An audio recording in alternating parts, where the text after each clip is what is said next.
Hello, Upper Dublin. This is Mr. Johnson, and I'm here to give us a little history lesson on Veterans Day. Veterans Day, of course, is November 11th every year. And going back in history, originally it was called Armistice Day. Some of you, if you paid attention in your U.S. History 2 classes, you hopefully remember that armistice occurred on the 11th hour, the 11th day of the 11th month of 1918. And an armistice, of course, is when the fighting stopped. Technically, it wasn't the end of World War I. The end of World War I occurred in June of 1919 during the signing of the Treaty of Versailles. But most people recognize the end of the war to be November 11th. And so in the United States, we started to remember the veterans, and particularly those that had lost their lives during World War I, and the holiday became known as Armistice Day. Typically, they would have parades. They would even give people off from work to go and to remember those that had lost their lives. It wasn't until 1954 that things changed a little bit. We had a new president, President Eisenhower, and President Eisenhower actually authorized the name to be changed to Veterans Day. They did this, of course, to honor those U.S. servicemen and women who had served also in World War II and the Korean War. So from 1954 on, it switched from being known as Armistice Day until Veterans Day.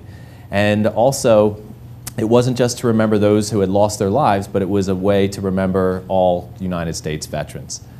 Hope you enjoyed this. Thank you very much. Hello, my name is Mr. Morrison. I served 9 years in the United States Navy. I started off as a AW, which is Aviation Special Warfare, Search and Air Rescue. And then later into my career, I cross-rated to AE, which is Aviation Electrician, where I worked on F-18 fighter jets. I've been deployed twice on the USS Enterprise and then on the USS Roosevelt. We were the first group actually to respond after 9/11 to begin bombing operations in Afghanistan, and then we went back out for Operation Iraqi Freedom in 2003. It's definitely a challenge serving in the military. It's an honor. I'm proud to have done it, and I'm proud to have fought and served for a country such as America. I would advise anybody, if they were thinking about joining the military, to always keep in mind that it can be tough at times, and going into combat is definitely a interesting experience, but that if it's something you want to do, if it's something that you feel that you should do, then it's something that's for you.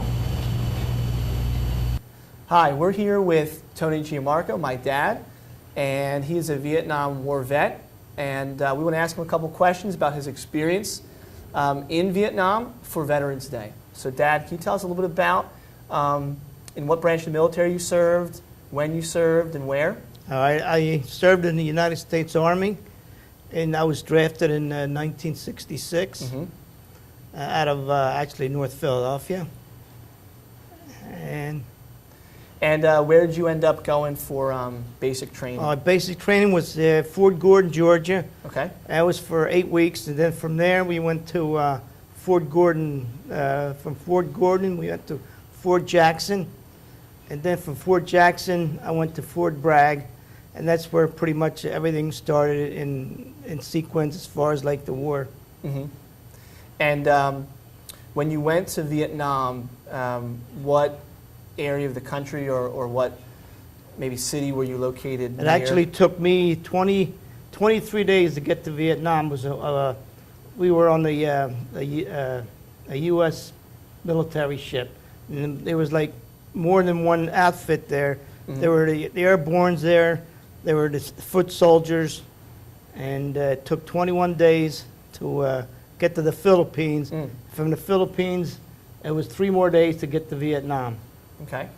And were you located like in I was actually on south or closer to the north? I was actually in southeastern part of Vietnam. Okay. Nha Trang was the base that I was stationed at. Okay.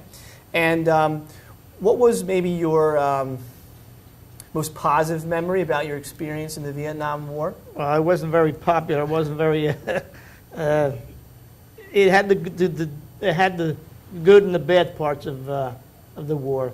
The most bad part was the Tet Offensive. was in 1968, January, and which was the, I lost a few of my friends there. And other than that, it was like go and come and go, and but I couldn't wait till I get out of there. And so, when you were in Vietnam, did you have some close friends within your unit that you still speak to later on? It was 4 of us, and I still have a picture, matter of fact, in my back pocket of all 4 of us that we kind of stuck together. Okay. You still communicate with each other? I from time to communicate time? with one fella. I try to get communicate with the others, but I could not find them. Okay. And can you tell us a little bit about what it was like when you actually came home? You know, the Vietnam War, like you said, wasn't very popular. So how, were you treated as a vet coming home? The Vietnam War wasn't very popular, and as I was being discharged in Fort Lewis, Washington State, I was the people weren't very friendly to me. They didn't even want to look at me, or they didn't even want to talk to me. Not that I've done anything, but it was a very unpopular war. How were you treated when you came home to your family? Once I got home, I got home during the night, which I didn't see too much. But the next morning, as I get up outside, there was all kind of flags and ribbons and everything waiting for me. That's nice. Which would made me feel, 100% not better. Good. And why do you think Veterans Day is an important Well, holiday? Veterans Day should be very, very important for all the veterans. I mean, we put our lives in stake. We put our lives up front. And people don't realize how bad it is out there. Something should be done about the veterans. They should take care of them as far as hospitalization and welfare or whatever. The veteran is, without a veteran, a war is it cannot be, there's no war without a veteran. Well, thank you very much. Appreciate you coming in and talking to us.